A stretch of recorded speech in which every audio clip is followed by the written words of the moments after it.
지난 한 주간 저는 이곳을 잠시 떠나서 낯선 장소 그리고 낯선 사람들이 있는 곳에서 지내면서 새삼 한 가지를 깨달았습니다.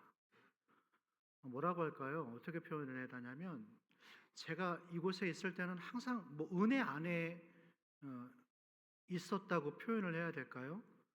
제가 항상 성전 안에 머물러 있고 항상 말씀을 보게 되고 항상 이 본당에서 찬양 소리가 제 귀에 들려오고, 또 심지어 제가 새벽 예배를 못 가는 날에는 밑에서 찬양 부르는 소리가 제 귀에 들려올 정도로 그렇게 은혜 가운데 있다가 제가 떠나 있었던 지난 한 주간 낯선 장소에 가니까 신기하게 다른 소리가 들려오더라고요. 술 취한 사람들의 소리, 지극히 인간적인 사람들의 목소리, 지극히 세상적인 소리들이 제 귀에 들려오더라고요. 식당에 가도, 카페에 가도 듣지 않을 수가 없죠. 자연스럽게 제 귀에 들려오는 사람들의 대화의 소리. 그런데 비슷한 얘기들을 하더라고요. 어딜 가나? 세 가지로 함축이 되어지는데, 첫 번째, 사람들이 제일 많은 얘기를 나누는 것, 돈 문제더라고요. 돈 걱정을 하더라고요. 그리고 두 번째 걱정이 뭔지 알아요? 자식들 걱정들을 많이 하시더라고요. 자녀들의 이야기. 그리고 마지막 세 번째 이야기, 건강의 문제. 건강 얘기를 하더라고요. 돈 문제, 자식 문제, 건강 문제. 대부분 이런 얘기들을 하시더라고요. 제가 그 얘기를 들으면서 혼자 생각을 했습니다. 우리 해남중앙교회, 우리 교회 교우들도 지난 한 주간의 일상이 별반 다름이 없었겠구나. 지난 한 주간 여러분들이 치열하게 돈 문제, 자식 걱정, 자녀들의 문제, 그리고 내 건강 문제와 싸우면서 그런 걱정거리를 갖고 계시다가 오늘 이 자리에 오셨겠구나. 이 자리에 오실 때 하나님 앞에서 내 답답함과 내 억울함과 내 기도의 제목과 내 눈물과 또 이런 모든 것들에 대한 회복과 소망과 기대감을 가지고 이 자리에 오셨겠구나. 그런 여러분들에게 주시는 하나님의 말씀입니다. 그런 여러분들에게 하나님의 은혜가 있기를 바랍니다. 너무 염려하지 마세요. 주님이 살아계시잖아요. 주님이 우리를 돕고 계시잖아요. 할렐루야. 오늘 우리에게 주시는 말씀, 여러분, 하나님의 말씀이 우리 안에 들어오면 굳은 마음이 사라집니다. 그리고 부드러운 마음이 임합니다. 내 안에 불안과 염려와 걱정이 사라지고 평안함이 밀려옵니다. 그 평안함이 있기를 축원합니다. 예. 오늘 이 말씀을 저는 전하면서 지난 한 주간 왜 제 휴가였을 때 이런 감동을 주셨을까? 제가 오늘 여러분들에게 전하는 이 말씀은 제 사무실에 앉아서 쥐어 짜내는 말씀이 아니에요. 두 가지 감동을 주셨어요. 오늘 이 하나 되게 하소서, 의미가 있죠. 하나 되게 하소서라고 하는 감동과, 두 번째, 오늘 설교하지는 않을 거지만 여러분들의 자녀분들, 이제 2학기가 내일부터 당장 우리 초등학생들을 시작이 되죠. 그리고 지난주에 중학생, 고등학생, 우리 청년들은 아마 개학이 이미 시작됐을 겁니다. 그 감동을 주셔요. 하나님, 우리 자녀들에게 1학기와 비교할 수 없는 은혜의 영적 지경이 2학기에 넓혀지도록, 다니엘과 같은 친구를 만나고 요셉과 같은 친구를 만나고 다윗과 같은 친구를 만날 수 있는 영적 지경이 2학기 때 넓혀지게 하여 주옵소서. 이 기도가 여러분들이 입술에 있기를 축원합니다. 이 두 가지의 감동을 주셨어요. 오늘은 먼저 하나 되게 하소서. 우리 청년들도 여기 이 자리에 많이 계시는데, 사회생활이 무엇일까 저에게 물으신다면, 사회생활이란 결국 인간관계로 귀결이 됩니다. 사회생활은 인간관계예요. 이제 막 사회에 첫 발을 내딛는, 이 볼륨 좀 올려주세요.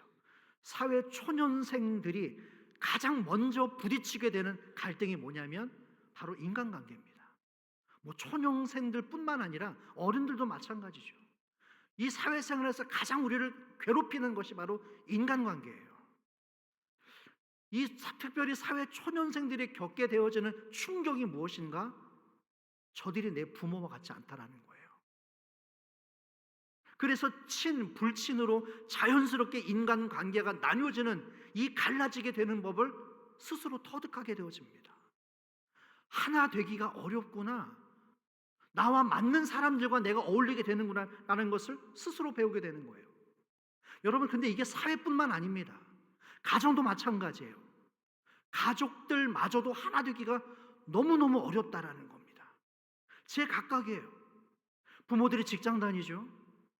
비즈니스 때문에 바쁘고, 또 아이들은 학원 때문에 늦게까지 학원 다니고 공부하고, 한 집안에서 우리가 같이 먹고 살고는 있지만 어쩌면 남남같이 지내는 것이 우리의 가정일 수도 있다는 거예요. 이처럼 다 나뉘어져 있는 이 시대에 우리에게 주시는 말씀, 너희가 하나가 되어야 된다. 왜 이 말씀을 저에게 감동을 주셨을까? 왜 굳이 휴가 때에 저에게 이 감동을 주셨는가? 하나하나 한번 풀어가 보도록 하겠습니다. 예수님이 요한복음 14장, 15장, 16장 이 세 장을 통하여서 크게 세 가지의 주제를 가지고 설교를 하셔요. 제자들을 가르치시는 거죠. 특별히 오늘 읽었던 이 17절, 우리가 읽었던 이 본문의 핵심 메시지는 제자들이 하나가 되게 해달라는 거예요. 누가 하나가 되게 해달라고요? 제자들이 하나가 되게 해달라는 기도. 저는 너무 이게 의아했습니다. 뭐 무리가 그랬다라고 하면, 다른 나라가 하나 되게 해달랬다는 예수님의 기도가 있었다면 공감이 되죠. 그러나 다름 아닌 예수님의 제자가 하나게 되게 해달라고 예수님이 기도를 하셨을까? 예수님이 왜 이런 기도를 하셨을까? 저는 이게 너무 궁금한 거예요. 답은 간단하죠. 이유는 간단하죠. 제자들이 하나를 이루지 못했다라는 겁니다. 그동안 예수님을 3년 동안 가장 가까이에서 따라다녔던 제자들마저도 하나가 되지 못했다라는 거예요. 그것이 예수님의 기도 제목이었습니다. 아버지, 저들이 다투지 않고 제발 하나가 되게 해주십시오. 저는 예수님의 이 기도가 제게 위로가 되었습니다. 아, 예수님도 이런 기도를 하셨구나. 예수님조차도 저들이 싸우지 않고 하나가 되게 해주십시오. 우리가 읽지 않았습니다. 17장 11절의 말씀이에요. 제가 한번 읽어보겠습니다. 나는 세상에 더 있지 아니하오나, 이제 예수님의 때가 얼마 남지 않은 거예요. 어쩌면 예수님의 마지막 기도의 제목과도 같은 거죠. 그들은 세상에 있사옵고 나는 아버지께로 가옵나니, 여기서부터 다 같이 시작. 거룩하신 아버지여, 내게 주신 아버지의 이름으로 그들을 보전하사 우리와 같이 그들도 하나가 되게 하옵소서. 말씀 띄워주십시오. 이 두 번째 줄 중간에 보시면 우리와 같이 그들도 하나가 되게 해주옵소서. 여기서 우리와 같이, 우리가 누구예요? 성부, 성자, 성령, 이 삼위의 하나님, 기독교 핵심 교리입니다. 삼위께서 하나가 된 것처럼, 이 세 분의 하나님이 하나가 된 것처럼 저 제자들도 하나가 되게 해달라는 기도를 예수님께서 지금 드리고 있는 거예요. 아니, 지난 수년 동안을 함께 동고동락했음에도 이 제자들이 그동안 얼마나 다투고 하나가 되지 않았길래 예수님이 마지막을 앞두고 이런 기도를 하셨냐라는 거예요. 여러분, 그래도 이 제자들이 어떤 사람인가? 예수님을 따라 나서서 내가 당신의 제자가 되겠습니다 라고 할 때는 그래도 자기의 모든 것을 다 뒤로 하고, 다 내려놓고 큰 결심을 하고 따라 나선 사람들입니다. 직장 뒤로 하고, 가족들 뒤로 하고, 그야말로 돈 쓸어 담았던 자기의 직장, 세관의 모든 좋은 자리를 다 마다하고 새로운 삶을 살겠다라고 다짐하고 예수님을 따라갔던, 새 삶을 결단했던 제자들이 왜 그렇게 다툼이 쉬질 않고 하나가 되질 않았냐라는 거예요. 그러나 여러분, 우리가 정말 겪어본 바 이 제자들만 나무랄 수 없습니다. 저와 여러분, 우리 모두가 겪어본 바 하나 되는 게 쉬워요, 어려워요? 여러분, 어렵습니다. 정말 어려워요. 제가 과거에 직장 생활할 때도 군종 참모부에 있었을 때 작게는 우리 부서에 3명, 2명이 근무할 때도 있었습니다. 2-3명이 근무하면 정말 알콩달콩 잘 지낼 것 같잖아요. 그런데 그게 하나가 안 되더라고요. 두 명, 세 명이 그 작은 사무실 안에서 근무를 하는데도 얼마나 싸우는지. 한 사람 없으면 그 없는 사람 남 얘기하고 험담하고. 미국에서도 제가 그 음식점에서 일할 때도 마찬가지예요. 그 두세 사람이 맨날 싸우는 게 팁 가지고 싸우는 거예요. 누가 더 팁을 많이 가지고 갈 거냐. 나중에 나이 얘기도 나와서 누가 더 연장자냐. 이것 가지고 싸우는 거예요. 하나가 안 돼요. 이 두세 사람이. 여러분, 사회뿐만 아니라 부부도 마찬가지입니다. 결혼해서 얼마나 많이들 싸웁니까? 싸우려고 결혼한 것도 아닌데 죽게 살기로 싸워요. 당신이 너무 매력적이어서 결혼했습니다. 당신의 첫눈에 반해서 결혼했는데 그런 남편이 달라져 버렸어요. 그런 아내가 달라져 버렸어요. 너무 좋아서, 그 사람이 좋아서 결혼했는데 살고 보니까 지옥이에요. 옛날에 그 매력이 한순간에 지옥처럼 변하는 걸 경험하는 게 어쩌면 우리의 일상, 인생이 아닐까요, 여러분? 그러면 오늘 예수님께서 우리에게 주시는 말씀, 너희가 그럼에도 서로가 하나 되어야 된다. 너희가 하나가 되어야 된다. 이 의미가 뭘까요? 우리가 이 말씀을 오늘 이 시대에 우리에게 어떻게 적용할까요? 우리 가정과 우리 자녀들과 우리 남편에게, 아내에게 어떻게 적용할 수 있을까요, 여러분? 말씀드립니다. 영어 단어의 표현을 한번 빌려볼게요. 유니티라고 하는 단어가 있죠. 통일성입니다. 유니티. 하나의 통일성을 만들어내는 거예요. 유니포미티가 아닙니다. 그거는 획일성이죠. 통일성과 획일성은 완전히 다른 거예요. 획일성이 뭐냐면, 군대 예를 들어볼게요. 모든 사람들이 같은 유니폼, 군복을 입고 있죠. 심지어 속옷도 똑같은 색깔을 입고 있어요. 심지어 양말 색깔도 똑같아요. 이게 바로 유니포미티입니다. 획일성, 하나로 묶어버리는 거예요. 예수님이 말하는 그 하나는 이 획일성을 말하는 게 아니에요. 통일을 말하는 겁니다. 지극히 다른 존재들이, 서로 다른 것들이 하나가 되는 거예요. 마찬가지로 우리의 가정도 마찬가지입니다. 서로 너무나 다른 사람들이 만나서, 극과 극의 사람들이 만나서 하나 될 때에 우리 여자분이 임신하게 되어지잖아요. 다른 사람들이 만나서 진정한 하나를 이룰 때 새로운 생명이 잉태되는 것처럼 다른 선호가 하나가 될 때 우리 안에서 생명이 살아난다라는 거예요. 할렐루야. 하나님이 세 분이시지만 일체가 되듯이 너희가 하나 되는 것이 하나님의 뜻이라는 거예요. 여러분의 부부가 하나가 되는 것이 하나님의 뜻이라는 거예요. 부모와 자식 간에 하나가 되는 것이 하나님의 뜻이라는 거예요. 우리 교회가 하나가 되고 목장이 하나가 되는 것이 하나님의 뜻이라는 거예요. 할렐루야. 이 광활한 지구상에 수많은 인종과 다양한 문화 아래 우리가 있지만 하나님 안에서 온 인류가 하나 되는 것, 이게 하나님의 뜻이라는 거예요. 아유, 목사님, 그게 어떻게 가능합니까? 가능합니다. 가능해요. 주 안에서, 하나님 안에서 우리는 가능합니다. 제가 수년 전에 캄보디아 쓰레기 마을에 의료 선교를 다녀왔어요. 100명이 넘게 갔다 왔죠. 저는 기대합니다. 머지않아서 우리 교회에서 그 캄보디아 쓰레기 마을에 선교팀을 파송할 길을 있기를 기대합니다. 할렐루야.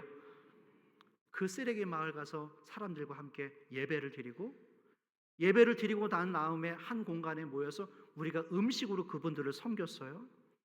그런데 뭐 섬긴다고도 표현할 수 없겠네요.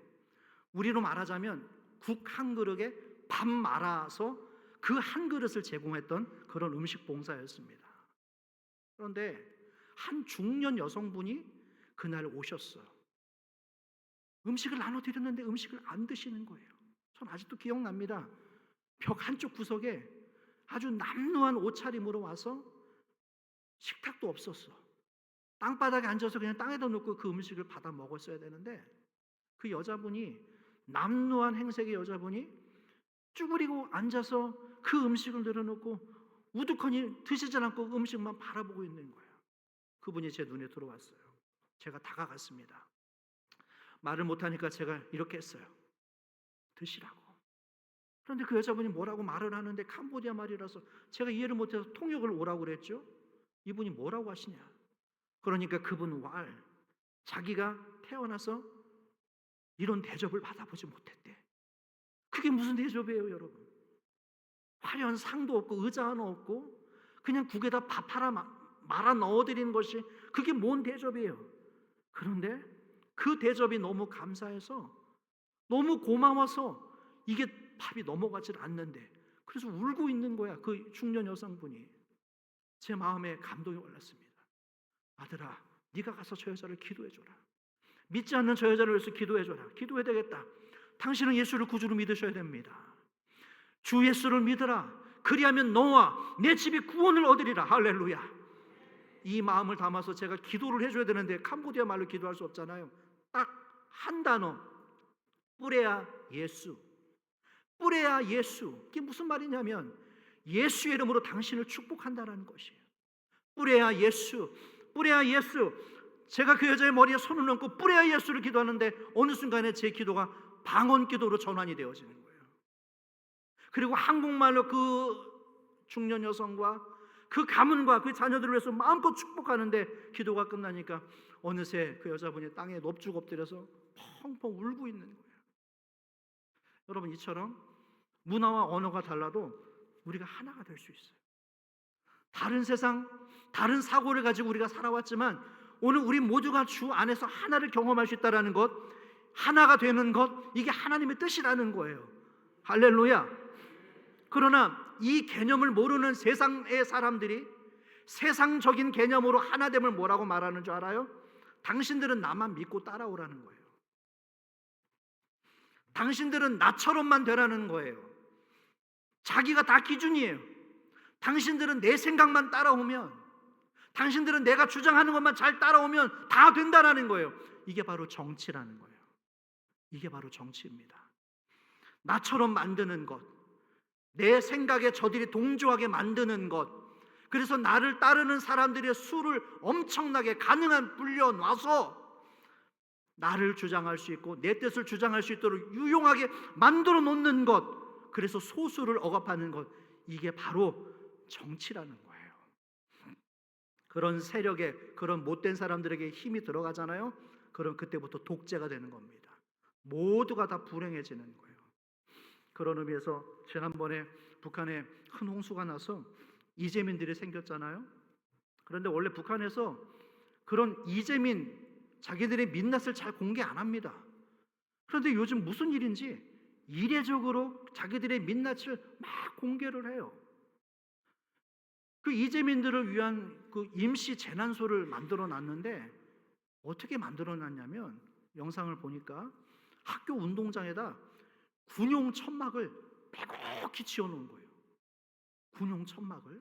그리고 천막 주변에 다 도랑을 쳤어. 파놨어요. 비가 오면 빠져나가라고. 거기다가 엄청난 인원들을 다 집어넣어버린 거예요. 이 찜통 더위에. 얼마나 덥겠어요. 근데 그 현장에 김정은이가 찾아갑니다. 그랬더니 사람들이 막 물밀듯이 그 막 천막에 쏟아져 나오는 거예요. 인산인해를 이루니까 사람들이 나올 데가 없어서 천막 그 창문을 열고 고개만 내밀어서 그 특이한 점이 있죠. 그가 오니까 다 울더라고요. 무슨 막 울어요. 여러분, 이게 바로 독재 정권이에요. 이게 현실이에요. 백성들이 비참한 자기의 현실들을 비참한 것으로 인지해내지 못하는 거예요. 이게 하나됨입니까? 이게 바로 세상에서 말하는 하나됨의 개념이라는 거예요. 오늘 예수님께서 우리에게 말하는 그런 획일성, 그런 하나됨이 아닙니다. 그러면 주님께서 오늘 우리에게 명령하시는 하나됨이 무엇인가? 21절의 말씀이에요. 자, 말씀 띄워주시고 우리 한번 천천히 읽어보겠습니다. 시작. 아버지여, 아버지께서 내 안에, 내가 아버지 안에 있는 것 같이 그들도 다 하나가 되어 우리 안에 있게 하사 세상으로 아버지께서 나를 보내신 것을 믿게 하옵소서. 말씀 띄워주십시오. 정말 우리 하나님의 말씀은 주옥 같은 말씀이에요. 이 말씀을 보십시오. 아버지께서 내 안에, 내가 아버지의 안에 있는 것 같이 그들도 하나가 되게 해주십시오. 다시 말합니다. 아버지께서 내 안에, 내가 아버지 안에 있는 것, 이게 바로 신앙의 본질이에요. 이게 바로 신앙의 제1원칙입니다. 내가 아버지 안에 있고 아버지가 내 안에 있는 것, 이게 바로 우리 신앙의 첫 출발점입니다. 할렐루야. 이게 안 되시는 분이 있다면 죄송합니다만 아무것도 안 되시고 있는 거예요. 내가 아버지께 있고 아버지가 내 안에 있는 것. 여러분 안에 지금 예수님이 계십니까? 계십니까? 혹 잘 모르겠습니다라고 대답하실 분이 있다면 그 대답은 마치 이런 거예요. 결혼하셨습니까? 안 하셨습니까? 잘 모르겠는데요. 남편이 있으십니까? 없으십니까? 잘 모르겠는데요. 이런 대답은 없죠. 네, 주님이 정말 내 안에 살아계십니다. 나는 하나님의 자녀입니다. 나는 하나님의 은혜로 구원받았습니다. 이 확신에서 오늘 우리의 신앙이 출발하는 거예요.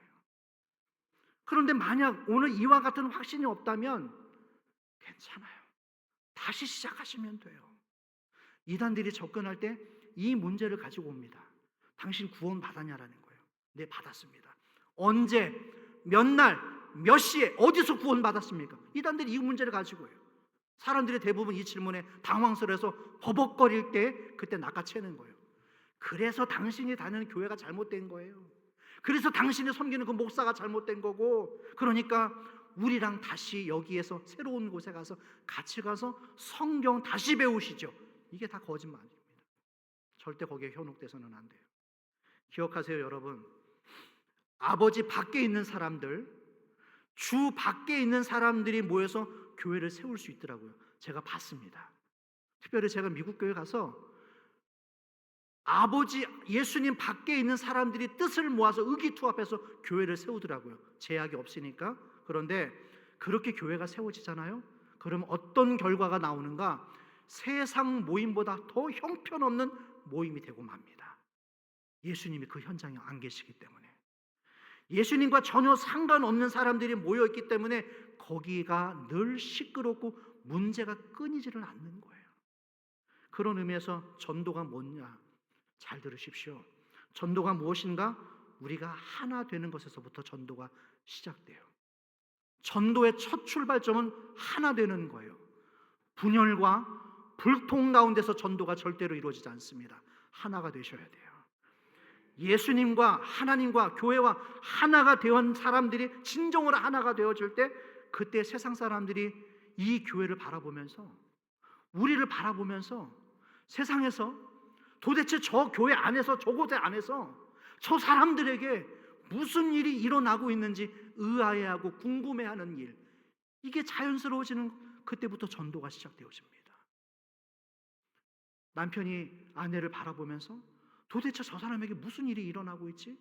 아내가 남편을 바라보면서 도대체 저 사람에게서 무슨 일이 일어나고 있는 것이지? 그런 자연스러운 의문이 흘러나올 때 전도가 시작된다라는 거예요. 할렐루야. 항상 말들은 합니다. 자기가 뭐 예수 안에 있고 예수님이 내 안에 계신다고 하시긴 하지만, 그렇다면 어떻게 그렇게 소란스러울 수가 있죠? 어떻게 그렇게 싸울 수가 있죠? 그래서 오늘 예수님께서 이 하나됨을 설명하시면서 마지막을 앞두시고 제발 당신의 제자들이 하나 되게 해주십시오라고 하는 기도를 드리지 않나요? 첫 번째 순서입니다. 어떻게 우리가 하나가 되어야 되는가? 첫 번째 순서 잘 들어주십시오. 우리가 읽었습니다. 아버지가 내 안에 있고 내가 아버지 안에 있는 것 같이. 먼저는 우리예요. 우리 자신이 하나님과 하나가 되어야 된다는 겁니다. 여러분 정말 하나님과 하나가 되셨어요? 지난 한 주간 여러분의 삶이 하나님의 음성을 들으시고, 내가 비록 치열하게 돈 걱정, 자식 걱정, 건강 걱정 때문에 염려하고 쓰러지고 넘어지고 다투기도 하지만, 그러나 정말 하나님 가운데 계셨습니까? 다시 강조합니다. 내가 예수를 믿는 것이, 내가 교회를 다니는 것이 내 신앙의 목적이 생존을 위한 목적이 되면 안 돼요. 단순히 기도해서 복을 받기 위한 그런 목적이 돼서 예수님을 그리고 교회를 다녀서는 안 된다는 거예요. 로마서 8장 9절입니다. 한번 다 같이 읽어볼까요? 시작. 만일 너희 속에 하나님의 영이 거하시면 너희가 육신에 있지 아니하고 영에 있나니, 누구든지 그리스도의 영이 없으면 그리스도의 사람이 아니라. 누구든지 그리스도의 영이 없으면 그리스도의 사람이 아니니라. 교회만 다닌다고 해서 다 예수의 사람이 아니에요. 직분 받으셨다고요? 직분 받으셨다고 예수의 사람이 아닙니다. 새가족 등록하셨다고요? 등록하셨다고 해서 다 예수의 사람이 아닙니다. 그리스도의 영이 없으면 그리스도의 사람이 아니라고 그랬어요. 어거스틴이 말했습니다. 교회를 설명할 때 두 가지의 교회를 얘기했어요. 눈에 보이는 교회와 보이지 않는 교회가 있다고 했습니다. 눈에 보이는 이 건물이 눈에 보이는 교회라면 보이지 않는 교회는 여러분들이에요. 보이지 않는 교회의 건물은 바로 저와 여러분들입니다. 가장 이상적인 개념은 이 두 가지의 개념이 하나가 되는 거예요. 이 시대에 우리가 어떻게 전도할 것인가, 전도의 가장 효과적인 목적과 방법은 가장 먼저 하나가 되는 거예요.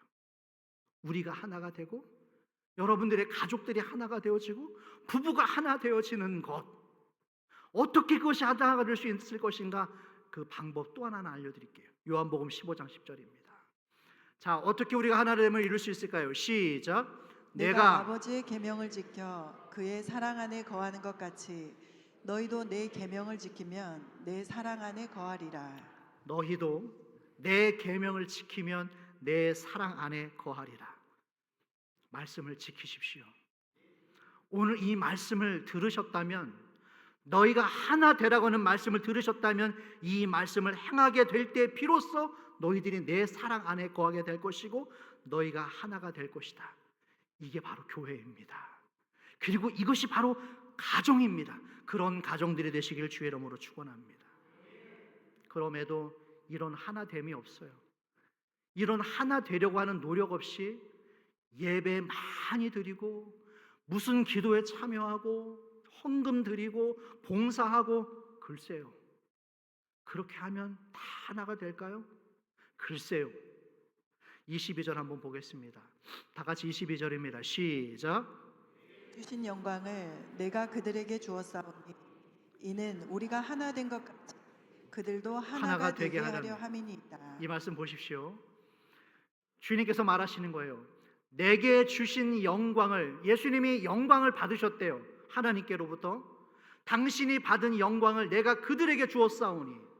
이게 뭘까? 예수님이 받으신 영광이 뭐고 또 우리에게 주신 영광이 무엇인가? 그게 바로 여기 있습니다. 십자가예요. 황자가 되어지고 높은 자리에 올라가고 인기와 명성의 자리로 올라가는 그 영광이 아니라 십자가의 영광을 우리에게 주셨답니다. 십자가가 뭐죠? 사실은 저와 여러분들이 여기 매달렸어야 됐어요. 사실은 우리 모두가 여기서 죽었었어야 됐어요. 그러나 예수님이 우리 모두를 사랑하사 이렇게 허물 많고 부족한 저희들을 위하여서 모진 고통과 멸시와 치욕을 다 당신이 받아주셨던 그 영광을 당신이 먼저 짊어지셨고 그 영광을 우리에게 나누어 주셨다라는 거예요. 왜? 우리가 하나 되도록 하기 위해서. 나뉘어져 있는 교회가, 나뉘어져 있는 목장이, 나뉘어져 있는 뿔뿔이 흩어져 있는 우리의 가족들이 하나가 되도록 만들기 위하여서 우리의 옛사람이 십자가에서 철저히 죽고, 그러므로 내 안에 예수 그리스도가 사신다면 우리 모두는 지금보다 훨씬 더 아름답고 풍성한 공동체가 될 줄로 믿습니다. 다니엘이 사자굴에서도 비굴해지지 않죠. 에스더가 목숨을 내놓고 기도합니다. 다윗은 자기 원수 사울을 죽일 수 있었지만 죽이지 않아요. 요셉은 감옥 속의 그 절망 속에서도 죽지 않습니다. 왜요? 그들의 의지가 너무 강해서? 인내심이 너무 좋아서? 아니요. 하나님을 만났기 때문에.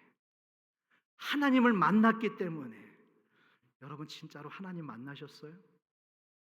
내가 예수님을 진짜로 만나고 교회를 다니고 있는가? 한번 이 질문을 여러분 자신들에게 오늘 한번 던져보실 수 있으시겠어요? 그래야지 오늘 저에게 주셨던 감동, 너희가 하나가 되어야 된다, 이 실마리가 여기서부터 풀리는 거예요. 여러분 진짜 예수님 만나셨어요? 여러분 진짜 하나님 만나셨어요? 예수님을 만난 사람은 믿음으로 삽니다.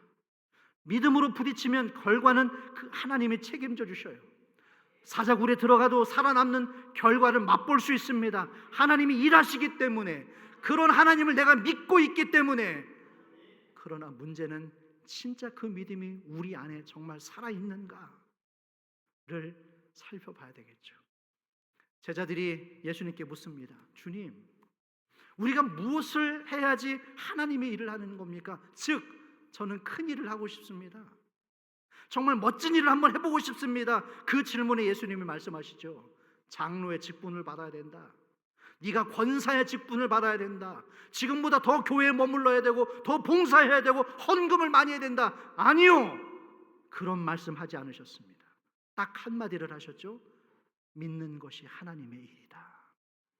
네가 믿는 것이 하나님의 일이다. 우리가 얼마나 믿지 않았으면, 우리가 얼마나 이 십자가를 지지 않으려고 하면 주님이 이런 말씀을 하셨을까요? 우리는 정말 믿지 않죠. 기독교는 슬로건이 아닙니다. 예수 만남, 하나님 만남이 진짜 기독교입니다. 만나면 변화될 줄로 믿습니다. 문제는 그래서 만나는 거예요. 여러분, 치열하게 주님을 만나십시오. 치열하게 주님의 음성을 들어보십시오. 제 아무리 일상이 바쁘다고 그건 다 핑계일 수 있어요. 치열하게 말씀을 읽으시고 치열하게 한번 주님의 음성을 한번 들어보십시오. 마지막 23절입니다. 어떤 말씀을 주실까요? 다 같이 시작. 곧 내가 그들 안에 있고 아버지께서 내 안에 계시어 그들로 온전함을 이루어 하나가 되게 하려 함은 아버지께서 나를 보내신 것과 또 나를 사랑하심 같이 그들도 사랑하신 것을 세상으로 알게 하려 함으로소이다. 우리가 하나 되면 마지막 세상으로 알게 하려 함이로소이다. 하나님께서 우리를 하나 되게 하시려는 목적, 그리고 하나 됐을 때 어떤 일들이 일어나는가 세상으로 알게 하려 함이로소이다. 이 은혜가 우리 해남중앙교회 우리 모두에게 있기를 주의 이름으로 축복합니다. 우리 한국교회가 해야 될 일이 무엇일까? 이 시대에 저와 여러분들이 해야 될 일이 무엇일까? 다시 기본으로 돌아가는 겁니다. 엄청 대단한 일을 하고 교회에 오랜 시간 머물러 있는 것이 중요하지 않아요. 하나님을 아는 일, 하나님을 믿는 일에 하나가 되지 않았기 때문에 어쩜 우리 한국교회 이렇게 소란스러운 거죠. 분쟁이 쉬지 않는 거죠. 교회가 크면 뭐 할 거예요? 많은 사람들 수백 명, 수천 명이 오면 뭐 할 거예요? 교회 건물이 웅장하면 뭐 할 거예요? 그 안에 있는 사람들이 매일 싸우고 하나 되지를 못하고 예배하고 나가서 싸우고 기도하고 나가서 싸우고 또 자기 생각대로 살아간다면 대체 이방인들의 기도와 다를 게 뭐가 있겠어요? 여러분, 오늘 우리에게 주시는 하나님의 말씀, 우리가 어떻게 하나가 될 것인가? 내가 아버지 안에, 아버지가 내 안에, 이 시작부터 새로운 은혜가 있기를 주의 이름으로 축원합니다. 그때 비로소 우리 교회가 지금 늘 외치고 있는 것처럼 100년을 바라보는 교회, 하나 되지 않는 공동체를 가지고서는 주님이 어떤 일도 하실 수가 없다라는 것을 반드시 기억하십시오. 올해 우리 교회가 성경 일독을 하고 있습니다. 혹시 아직 한 장도 따라오지 못하고 계시는 분들이 있다면 늦지 않았어요. 다시 마음을 다잡으시고 우리가 하나 되고 믿는 일에 하나 되길 위해서 이 창립 70주년 희년에 성경 일독을 시작했습니다.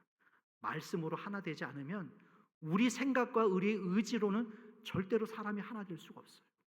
말씀 안에서 너희가 내 계명을 지키면 내 사랑 안에 거하게 되고 너희가 그 안에서 하나가 될 것이라고 했습니다. 사랑하는 여러분, 오늘 이 설교를 다 잊으시더라도 이 한 가지를 기억하십시오. 하나 되십시오. 가족들 간에 하나가 되시고, 목장 안에서 하나가 되시고, 교회 안에서 하나가 되십시오. 그런 의미에서 숙제 아닌 숙제 하나 드리겠습니다. 이번 한 주간은 이 말씀을 기억하시면서 실천 한번 해보십시오. 하나님, 우리의 가정을 어떻게 하나가 될 수 있도록 하나님 제게 지혜를 주십시오. 내가 다니는 직장 안에서 나와 지금 불편한 관계에 있는 저 사람들, 나를 싫어하는 사람들, 나를 대적하는 사람들, 내가 저들과 어떻게 연합해서 하나를 이룰 수 있을까? 하나님 말씀 붙들고 씨름할 수 있는 은혜를 주십시오. 다시 말합니다. 내 사랑하는 가족들과의 이 갈등과 이 불화 속에서 내가 어떻게 하나됨을 이룰 수 있는가, 그것을 고민하고 씨름하고 치열하게 주의 음성을 들으시는 여러분들 되기를 주의 이름으로 축복합니다. 말씀 정리하겠습니다. 참 우리들 보면 우리 자기들의 삶은 잘 챙기는 것 같아요. 여가생활 잘 챙기죠. 그리고 시험 준비, 체력 준비, 노후 준비, 보험 드는 준비, 물론 잘못은 아니에요. 다 챙기십시오. 중요한 문제입니다. 그러나 하나 더 기억하실 것이 있어요. 하나님께서 우리 각자에게 주신 과제가 있습니다. 우리 모두에게 주신 그 사명이 있습니다.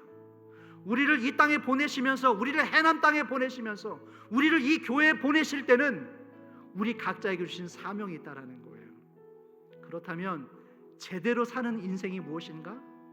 하나님께서 나를 사명을 주셔서 이곳에 보내셨을 때 내게 주어진 그 과제, 사명을 풀어내고야 마는 사람, 그 사명을 다 이루어내고야 마는 그런 복된 사람들이 되시기를 주의 이름으로 축원합니다. 이제 계약 코앞에 두고 뒤늦게서야 부랴부랴 막 밀린 방학 숙제하는 그런 경험들이 있을 줄로 압니다. 계약해서 선생님한테 가서 숙제 검사 맡아야 되니까 이제 빨리빨리 해야 되죠. 인생에도 마찬가지로 우리 인생의 결산이 있어요.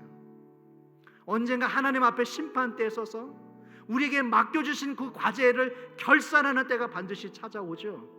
이 땅에 살면서 사람들이 쳐줬던 박수, 사람들이 던져줬던 몇 마디의 칭찬, 그건 의미가 없어요. 하나님만이 인정하시는 그 복된 인정을 받으시는 여러분들 되길 바랍니다. 오늘 우리 모두에게 주어진 그 마지막 과제 되새기십시오. 너희가 하나가 되어야 된다.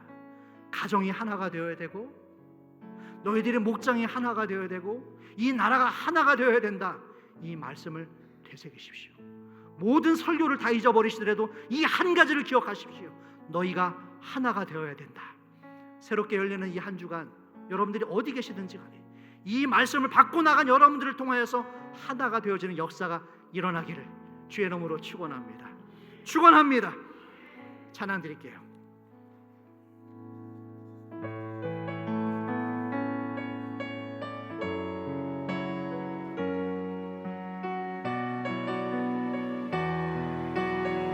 지금 우리는 마음을 아파요.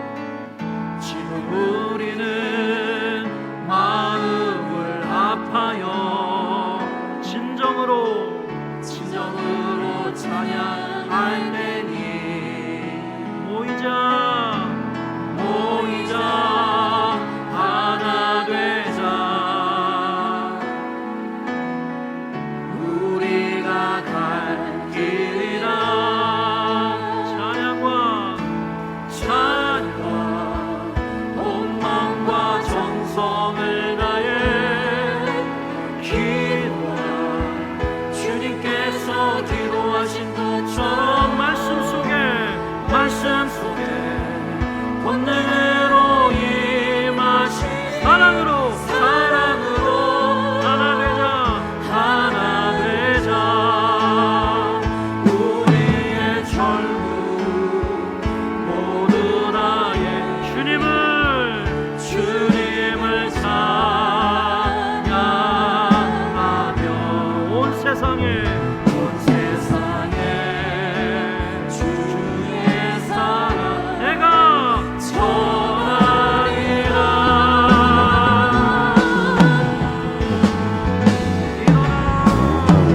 일어나 새벽을 깨우리라. 지금 너희가 하나 될 때이니 일어나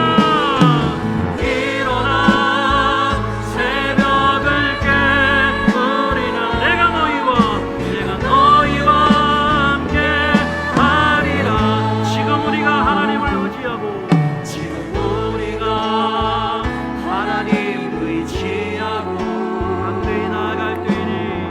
담대히 나갈 때이니 모이자 하나 되자. 주님이 지키십니다. 주님이 지키시리라. 찬양과 온마음과 정성을 다해 기도하 주님께서 기도 인도하신 것처럼 말씀 속에 권능을